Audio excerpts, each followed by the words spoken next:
মাঠে bat ball যতটা কথা বলে, মাঠের বাইরে ততটাই গুরুত্ব পায় চুক্তি আর পারিশ্রমিকের অঙ্ক। নতুন বছরে সেই অঙ্কেই চমক দেখালো বাংলাদেশ ক্রিকেট বোর্ড বিসিবি। 2026 সালের কেন্দ্রীয় চুক্তির তালিকা ঘোষণা করে বোর্ড জানিয়ে দিয়েছে, পারফরম্যান্সের স্বীকৃতি মিলবে বেতনের অঙ্কেই।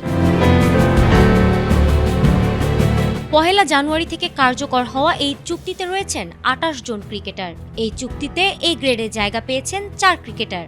জাতীয় দলের অধিনায়ক নাজমুল হোসেন শান্ত, অলরাউন্ডার মেহেদী হাসান মিরাজ, অভিজ্ঞ ব্যাটার লিটন দাস এবং পেসার তাসকিন আহমেদ প্রত্যেকে মাসে পাবেন 8 লাখ টাকা করে।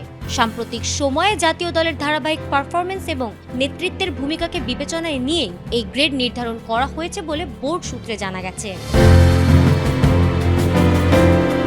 মুশফিকুর রহিম, মোস্তাফিজুর রহমান সহ বি গ্রেডে রয়েছেন আরও 9 জন ক্রিকেটার।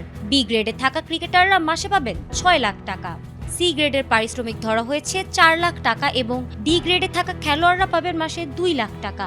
পারফরমেন্স, ধারাবাহিকতা ও দলের প্রতি অবদান, এই 3 সূচকেই মূলত গ্রেড নির্ধারণ করা হয়েছে। বোর্ডের লক্ষ্য আর্থিক নিরাপত্তা নিশ্চিত করে খেলোয়াড়দের আরও বেশি মনোযোগী ও আত্মবিশ্বাসী করে তোলা। ক্রিকেটারদের জন্য এটি শুধু একটি চুক্তি নয়, বরং দায়বদ্ধতারও বার্তা। কারণ বড় অঙ্কের পারিশ্রমিকের সঙ্গে প্রত্যাশার চাপও সমান তালে বাড়ে।